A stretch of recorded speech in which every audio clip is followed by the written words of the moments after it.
estamos entonces con nuestro amigo Eduardo Ibarra, psicólogo y encuestador. ¿Cómo estás, Eduardo? Gracias por venir. Te pido que te acerques un poquito más al micrófono. Ahí Bien. está. Bueno, Eduardo, les cuento a la gente, es muy conocido en Pergamino, pero viene realizando estudios, encuestas, sondeos de opinión desde 1989, ¿es así? Desde 1994. Desde 1994, Sí, bueno, sí, nos 5 remontamos años el siglo después. pasado, fin del siglo pasado. Fines del siglo, hace nada más que 31 años. Sí, claro. Poquito. Bueno, y has venido estudiando no solamente para las elecciones, sino en líneas generales, sondeos de opinión, cuestiones de imagen pública. En realidad yo el trabajo que hago es dirigir estudios de opinión pública. Vos me decías encuestador recién, yo te voy a corregir.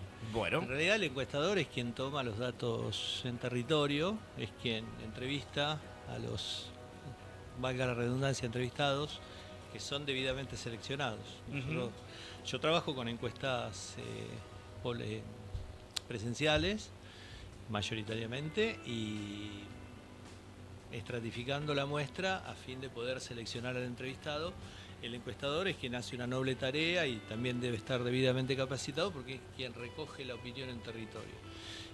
Mi función es dirigir los estudios de opinión pública y a la vez analizar e interpretar datos estadísticos que son duros, pero que en realidad la parte más rica y más interesante es la interpretación de esos datos. Viste que vos, bueno, yo estoy formado en el campo del psicoanálisis. Trabajamos con la palabra, con la metáfora, con sus significados, con las lecturas subliminales y un poco eso es, el estudio de opinión pública consiste en esto. En realidad, si vos te pones a pensar, la opinión pública es algo que es nada. La sociedad está compuesta por sujetos que pertenecen a distintos sectores socioeconómicos, culturales, educativos, sociales. Y lógicamente nosotros tratamos de individualizar, digamos, lo más representativo de esos sectores y por ahí el conjunto de esa opinión, que siempre va a ser heterodoxa, vamos a tratar de trabajar con la mayoría e interpretar lo que dice una comunidad, que es el universo en estudio, en su mayoría.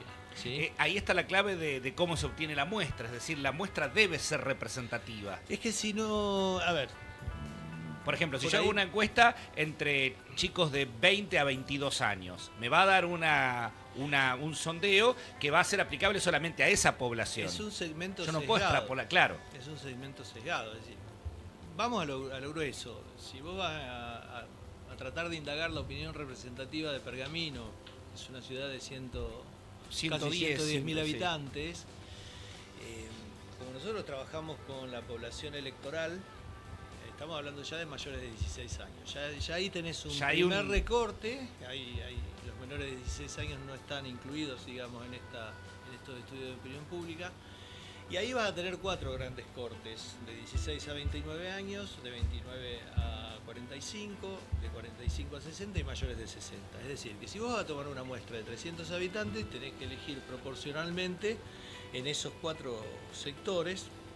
En este caso sería 300 dividido 4, ¿sí? Que te da 75. Entonces, digo, vas a segmentar por género, hay un 52% femenino, de género femenino, un 48% masculino. Es decir, el secreto de que la muestra esté debidamente representada tiene que ver con trabajar esos datos estadísticos que nosotros lo tomamos del INDEC. Es una institución muy seria y de la cual yo siempre me he provisto de datos desde ahí.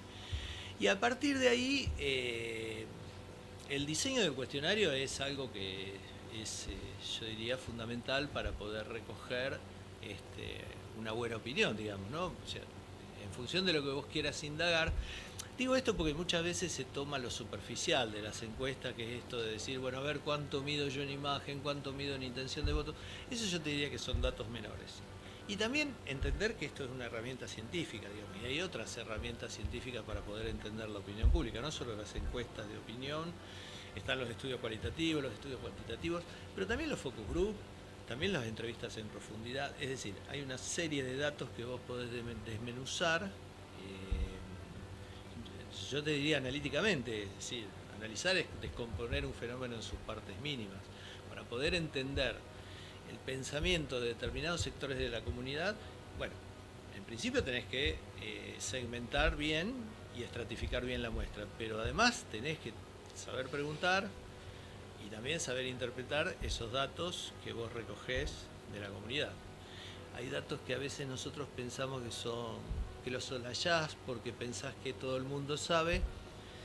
En general me encargan estudios de opinión pública, espacios políticos, y vos sabés que la política hoy está severamente cuestionada en la opinión pública. Ese es un fenómeno para analizar largo y tendido, el porqué, ¿no? Las causas. Creo que tiene mucho que ver las relaciones de poder entre los distintos sectores. Pero digo, además de eso, el poder indagar, digamos, y el poder entender una población es salirte, digamos, del segmento poblacional, social y cultural al que vos pertenecés para poder entender al otro. No sé si se entiende. Eso es una tarea compleja. Es una tarea que le cuesta mucho entender a los actores que están en la política hoy. Porque quizás, vos sabés que hay dos grandes ordenadores en cuanto a las cuestiones ideológicas en relación a la política, que tienen que ver con la mirada que tienen del Estado los espacios políticos, ¿no? Exacto, sí, básicamente ¿Qué idea tienen acerca de para qué debe servir el Estado? Tenés un espectro amplio de centro-izquierda, izquierda, que piensa, bueno, que el Estado debe garantizar la educación pública, la salud pública, la seguridad, que debe regular de alguna forma los movimientos del mercado. Y después tenés un amplio espectro de centro-derecha, derecha, ultraderecha, hoy tan, digamos, como que el escenario se ha corrido bastante hacia este sector, que al contrario piensa que el Estado debe cumplir funciones mínimas, que muchas de las instituciones, tanto educativas como sanitarias, deben ser privatizadas, e incluso hasta una posición extrema que habla de la desaparición del Estado. Digo, en esos espectros, cuando nosotros preguntamos, bueno, es como que vas conociendo una comunidad. Yo en Pergamino debo haber hecho fácil cerca de 100 estudios de opinión pública. Y nosotros ya sabemos que tenemos un electorado de centro-derecha, que tiene más o menos esa mirada en relación al Estado, e incluso hasta en las proporciones. Vos tenés un 65, un 68% de la población que tiene esa mirada acerca del Estado, acerca de la política partidaria, y que a la vez vota en consecuencia. Y tenés otro sector... O sea que hay un sector consecuente ideológica y políticamente. Claro, sí, sí. O sea, vota la expresión política que más se adecua a su percepción ideológica. Votan imágenes, votan discursos. Digo, hoy por hoy, vos sabés que cuando hablas del Estado presente estás hablando del gobierno provincial. Sí, básicamente sí, sí. ¿No? Y cuando estás hablando del Estado como un enemigo a grandes rasgos, soy un topo que vengo a destruir el Estado por adentro, o sea, también estás sabes hablando de quién estás hablando. Está claro. Entonces, digo, esos ordenadores son los que marcan, digamos, estos movimientos del espectro político local. Es distinta, digamos, la lógica que pueda tener el conurbano en la provincia de Buenos Aires. Nosotros siempre decimos que hay dos provincias. Sí, tal cual. Eso lo hemos charlado en alguna oportunidad. Una es el conurbano, otra es el interior de la provincia de Buenos Aires. Pautas culturales, sociales y forma de votar completamente distinta. Vas rapidísimo y bueno, a mí me gusta siempre. Bueno, por ejemplo, este tema el patrón claro, el patrón ese que vos decís del votante pergaminense, lo venís analizando desde el año 94. ¿Ha cambiado o se mantiene? No, yo te diría que hasta se ha profundizado. Se ha profundizado. En esos momentos, año 94, 95, era el menemismo. Claro.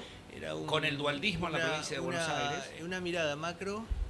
Porque digo, vos tampoco podés analizar de manera abstracta el electorado pergaminense si no entendés el interior de la provincia de Buenos Aires, si no entendés a la Argentina en una posición latinoamericana, en un país periférico en relación a los países centrales, y en Occidente, porque hay un discurso macro, digamos, que es el neoliberal, que hoy por hoy está planteando esto de la desaparición del Estado, esto de esta reorganización de la ultraderecha y un discurso hegemónico que está planteando un presente continuo, eso es el neoliberalismo, como así también esta historia de entender los fenómenos por el fenómeno mismo y no desde un abordaje causal.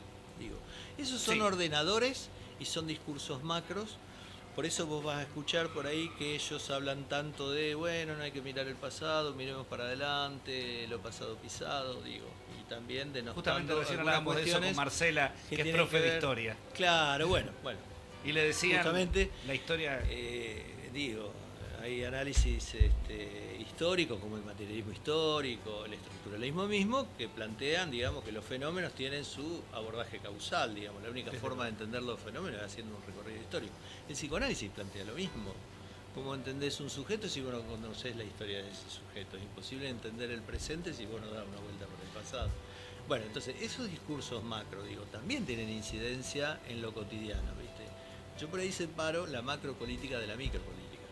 Bien. La micropolítica es la que se da a nivel local, digamos, ¿no? A nivel del municipio, a nivel de que todos los actores son personas que uno puede ver por la calle. Y la macropolítica es justamente la que tenemos solamente conocimiento a través de los medios masivos de comunicación. Ahí ya tenés un discurso distorsionado. Bien, quería preguntarte porque hay un patrón que se viene repitiendo desde el regreso de la democracia o desde el 1987, que son 3 periodos del Cide Sequeiros, 4 periodos de Héctor Gutiérrez con el interregno de Omar Pacini y ya 3 periodos de Javier Martínez. Es decir, hay un voto pergaminense muy conservador que tiende a permanecer en la misma administración. Sí, bueno, mirá. Y en caso afirmativo, ¿a qué lo atribuís? No, yo trabajo en el ámbito de la segunda sección electoral. Bien. Que sabés que son 15 partidos del noroeste de la provincia de Buenos Aires. Un sector, digo, por ahí el sector de la Ruta 9, que sería San Nicolás, Ramallo, San Zárate, Pedro, Varadero. San Pedro Varadero, que son un poquito, con un perfil un poquito más industrial, el de la Ruta 8 y 7, que es más agropecuario. Son diferencias menores, pero en general es una zona de buena calidad de vida, de bajos índices de indigencia, de desocupación, de pobreza, en relación a lo que nosotros medimos en el conurbano o en la periferia de Rosario o en las grandes urbes, ¿sí? Entonces hay una lógica conservadora, ¿no? Porque por ahí la centro derecha tiene una lógica más conservadora de no hacer muchos cambios, ¿no? Y tampoco, digamos, que tiene mucha adherencia con cuestiones progresistas o de grandes cambios a nivel sociocultural. Entonces tiende a permanecer en el mismo lugar y con los mismos actores, ¿bien?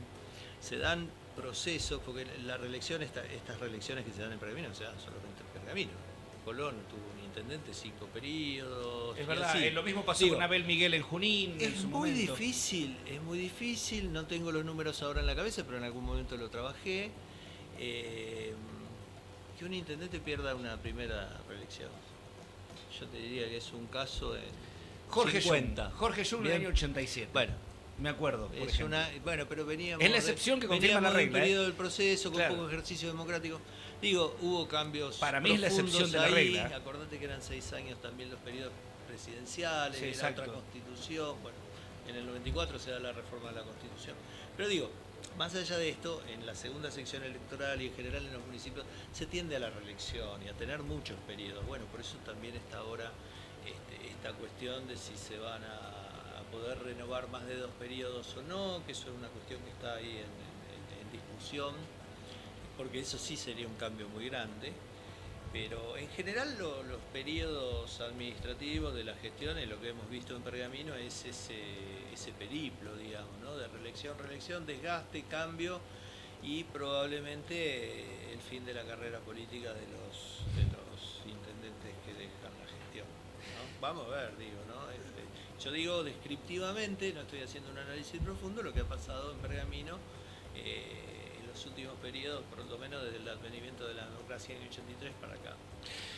Sos un estudioso de todos estos temas, pero también tenés un índice de efectividad muy alto, porque creo que en estos 31 años que venís haciendo sondeos de opinión no has tenido, normalmente los resultados han ido acompañados por los sondeos, es decir, vos sondeabas y el resultado acompañaba eso que vos veías. En general sí. Creo que no ha habido en ningún momento. En general ¿no? sí, por ahí con alguna variable en cuanto a porcentajes, pero los escenarios locales no tienen mucho movimiento antes. Por ahí es distinto, y lo vimos en la última elección, El balotaje hasta una semana antes era impredecible. Eso sí. Entre Milei y Massa.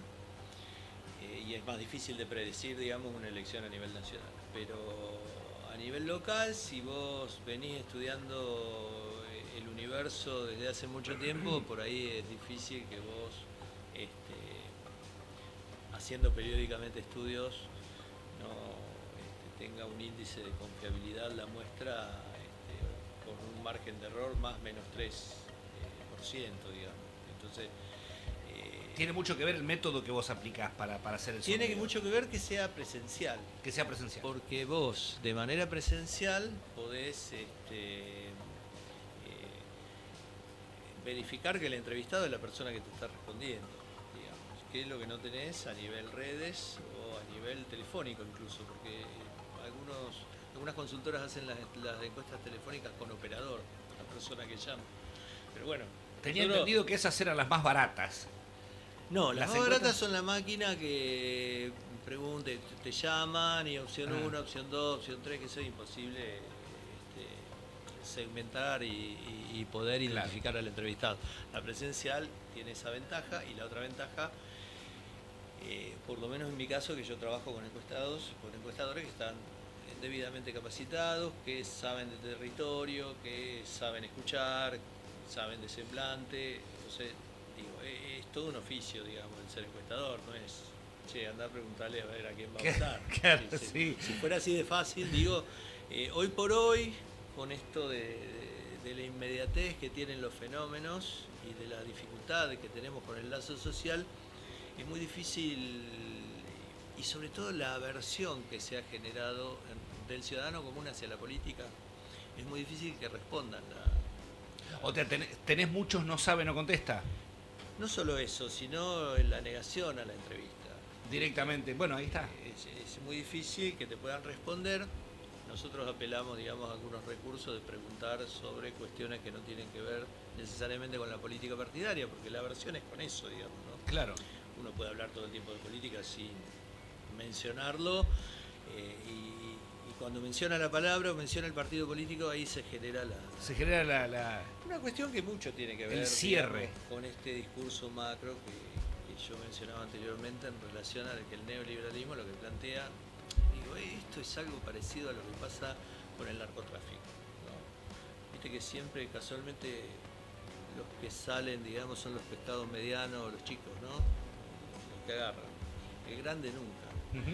Bueno, esto es algo similar, ¿no? Yo considero que el sector político partidario es el pescado mediano. Y parecería que la causa de todos los males son que son ricos los políticos. Cuando vos te podés ver el listado de la revista Forbes, no va a haber un solo político ahí. Son todos empresarios. Bueno, nadie no te contesta una encuesta porque vas a preguntar sobre empresarios. Sí, claro. Sí, bueno, sí. Hay algo que está bueno ahí para analizar y para ponerse a pensar, digo, ¿por qué la causa de todos los males son la política partidaria? Yo creo que al contrario, ¿no? Debería ser la solución por ahí. Pero bueno, hoy por hoy eso no lo podemos modificar desde un espacio y un lugar. Sí, tan chico, además yo veo, pero bueno, es para analizarlo largamente, pero yo veo que en muchos casos la antipolítica ha terminado derivando en antidemocracia. Y en realidad para la solución de los graves problemas que nos aquejan no es necesaria menos democracia, sino más pero también democracia. hay un fenómeno, Carly, muy del último tiempo, de los últimos años, que es, fíjate que en Estados Unidos vuelve a ganar Trump, empresario, millonario, billonario. Lo que en otros tiempos decíamos un si magnate. vos ves la asunción de Trump, está Elon Musk, Zuckerberg, los 1000 millonarios, y vos lo ves a Elon Musk haciendo un gesto nazi y unos días después participando de un acto de la ultraderecha alemana, que está creciendo. No sé si sabés que hay elecciones ahora en febrero. Sí, lo tenía presente. Ese espacio de ultraderecha está con el 21% de intención de voto, a 7-8 puntos de quien va primero. Estuve el año pasado en Frankfurt, veíamos el crecimiento de la ultraderecha en Alemania, que es un emblema, digamos, ¿no? Del nazismo. Bueno, digo, hay toda una cuestión ahora que está entrando un juego que yo por eso digo que viene de un discurso hegemónico en Occidente, hoy por hoy, esto de la antipolítica y esto de la democracia, digamos, el respeto, hasta ahí. ¿Sí? Es como que se está transgrediendo y se está corriendo un poquito el eje de los límites en cuanto a qué cuestiones son democráticas y cuáles no. Y eso es muy peligroso, claro. Has hecho también, muy interesante, el sondeo de imagen de las instituciones pergaminenses. Sí. Eso es muy interesante también. Y ahí te encontrás mayor receptividad. Claro, sí, bueno, hay una percepción, digamos, en cuanto a las instituciones en las cuales por ahí quienes estamos tenemos experiencia, hemos trabajado en instituciones mucho tiempo, bueno, somos afines a la cuestión política, que yo siempre digo que es un porcentaje muy menor de la población. A mí me gusta saber qué piensa el sector que no pertenece, digamos, que no tiene actividad política, si sea partidaria o no partidaria, sino institucional. ¿No? Y qué piensan de las instituciones.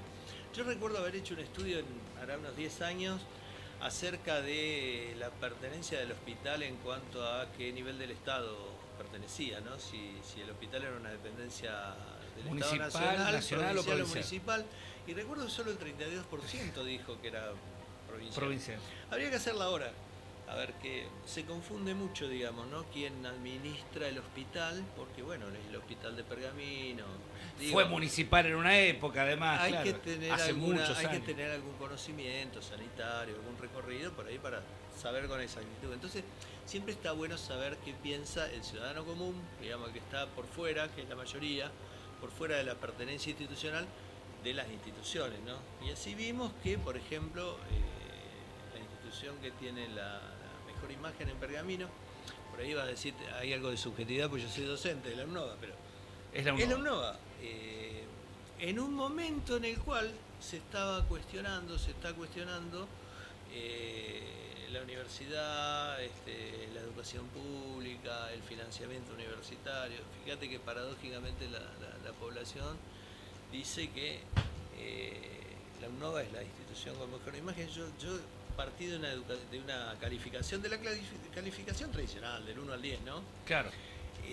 Arriba de 8 puntos, me dio la UNOVA, digo, es una calificación muy alta.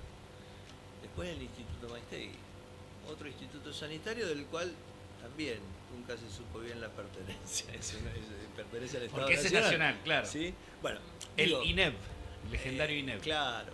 Por eso digo que es interesante todos estos indicadores. Si uno, esto es una herramienta que para quien hace política, digo, hoy por hoy es como el destornillador para un plomero, ¿viste? Es una herramienta básica. Claro. Que bueno, que a medida que vos vas queriendo profundizar en las cuestiones, en políticas de gestión, siempre está bueno, porque yo también trabajo con intendentes y son herramientas de gestión, estas de, a ver, cómo trabajamos la opinión pública en relación a la gestión, ¿no? ¿Qué nos están pidiendo? ¿Cómo están funcionando las áreas? ¿Qué evaluación se hacen de determinadas áreas? Es una herramienta O sea, de gestión bien manejada muy es una herramienta invaluable. Yo porque te diría que es determinante. Determinante. Yo trabajo con Diego Nani, que es el intendente de Exaltación de la Cruz, que bueno, está Capilla del Señor, es así, Robles, claro. Y Los Cardales, que son las 3 localidades. Es un partido de 45.000 habitantes. Y hablando de reelecciones, ellos hace 32 años que están gobernando. Pero son los primeros que me convocaron a conciencia para trabajar en la gestión, digamos, ¿no? Y a medida que tenemos una periodicidad, digamos, en cuanto a estudiar el electorado, no solo el electorado, sino la población y también el impacto que tienen determinadas medidas de gobierno, ¿viste? Lo que garantiza una buena gestión. De hecho, es uno de los intendentes que mayor imagen positiva tienen en el interior de la provincia de Buenos Aires. Por eso digo que es una herramienta electoral, pero fundamentalmente una herramienta de gestión.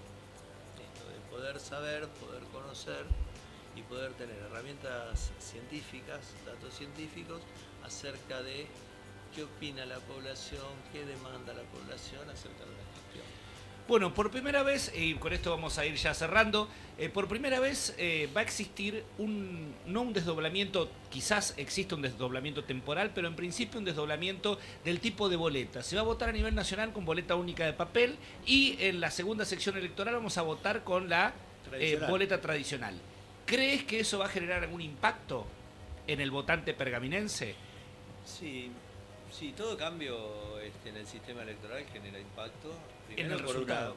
Primero por una cuestión de aprendizaje. Claro, de la, física. Digo, a Santa Fe, que hace tiempo que tiene boleta única, le costó, digamos, pero a su vez también cambia, digamos, la lógica del arrastre, ¿no? Famoso arrastre, claro. Claro, para determinados niveles tenés que tener cierta representatividad, cierto conocimiento de esa persona que va a encabezar la lista, porque esto se marca con una virómetro. Claro. No hay corte de boletas, este es un proceso mucho más sencillo. Así que lógicamente va a haber otro impacto. De todas formas, bueno, eso del desdoblamiento, viste que está todavía supeditado a qué va a pasar ahora en ambas cámaras. Con el tema de las PASO también. De la suspensión, creo que se está negociando más por el lado de la suspensión, de las primarias, de las PASO. Y después, bueno, hay que ver qué hace el gobernador de la provincia de Buenos Aires en relación a si desdobla, adelanta la elección, que sabés que eso, digamos... te lo desacopla de lo nacional, te lo localiza. Lo desacopla de lo nacional y a la vez genera, digamos, explicita una interna claro. que hay hoy en el porque el gobierno candidato a nivel nacional dice, me dejas en banda, vos ya tenés tu resultado, sí, no me meto. De hecho ya se han manifestado en contra y a favor, digamos, los distintos espacios internos del peronismo. Bueno, esa es la realidad hoy a nivel provincial y qué impacto va a tener en lo municipal. Bueno, yo considero que se sigue dando esa lógica del 70-30, el 70 del espacio de centro-derecha, solo que hay una gran novedad que la Libertad Avanza se está posicionando mucho mejor que el PRO. Yo digo que es el original y la fotocopia, ¿viste? Hay una demanda de romper con las cuestiones que tienen que ver con el Estado presente, etcétera, etcétera, pero también está cierta... la derecha le recrimina, digamos, al macrismo cierta tibieza a la hora de tomar determinadas medidas. Entonces, viene con bastante fuerza de la Libertad Avanza, hay una negociación que está empantanada y que yo creo que tiene mucho que ver con las estrategias de Santiago Caputo. Vos sabés que Santiago Caputo es un consultor político, más allá que te guste o no te guste, es un estratega muy fino con respecto a esto de esperar que el PRO se siga cayendo y ellos seguir avanzando. De hecho, acá en lo local, digamos, hay una puja entre que no queremos ir... entre la dirigencia de la Libertad Avanza y nada menos que el intendente municipal. Pero está fundamentado en una cuestión seccional y yo te diría a nivel macropolítica, ¿no? Entonces, digo, eso es algo que me parece que en estos tiempos va a dar un movimiento en cuanto al electorado pergaminense y cómo se va a expresar en octubre en relación a la legislativa. Eduardo, un placer, gracias por tanta información y siempre es un gusto departir con vos y poder analizar lo que está pasando. Bueno, yo te agradezco, Carly, disculpame, pero vos me das para hablar y yo hablo. Sí, lo sé, no, desde luego. Al contrario, no tengo que disculparte, tengo que agradecerte por toda esta información. No, yo te agradezco a vos el tiempo que nos has compartido. Bueno, ¿cuándo tenemos el próximo sondeo que vas a estar haciendo? No, bueno, eso febrero, marzo. Estamos esperando esa resolución de qué pasa con las PASO, porque claro, en función de eso va a haber mucho ordenamiento. Para ir sobre seguro. Y hasta que no haya definiciones, yo te diría marzo. Bien, gracias nuevamente. Gracias a vos.